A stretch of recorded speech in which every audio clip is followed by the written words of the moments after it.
The drama Dreaming of a Freaking Fairy Tale tells the story of Moon Cha-min, who is the son of a rich chaebol family and also the CEO of a social club. He doesn't care at all about women who dream of having a fairy tale love story like Cinderella. He is also an arrogant person. Cha-min becomes involved with Shim Jae-rim, who starts working as the manager of his social club. She gets a job at a social club in hopes of finding her own Prince Charming and escaping her life of poverty.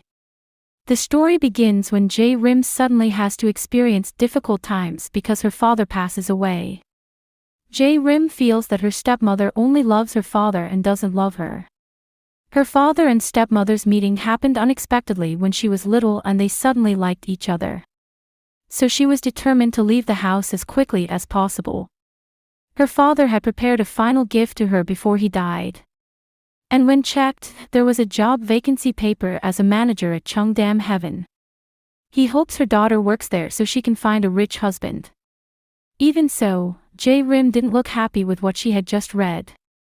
She poured out her frustration to her friend about her father's will. At night Jae-rim dreams of meeting her father and she protests because her father asked her to be Cinderella. In the dream her father only advised her not to be embarrassed because it would not help her life, while throwing a pumpkin which then entangled her body. When she woke up she looked up the meaning of her dream on the internet, which meant that she would experience abundant wealth and happiness, which made her excited. Jae-rim finally gets a chance to see what Cheongdam Heaven looks like because of an invitation from her friend's acquaintance. Although Cha-min has an arrogant nature, he can be relied upon when someone is making trouble in Cheongdam Heaven. During the wedding, several women tried to get his attention, although it didn't work because Cha-min saw them as stone, just like his motto of consider women stones. The good thing that happened during at Cheongdam Heaven was that Jae-rim got a fancy handkerchief that happened to be Cha-min's. So she felt that there would be something bigger than a fancy handkerchief happening in her life.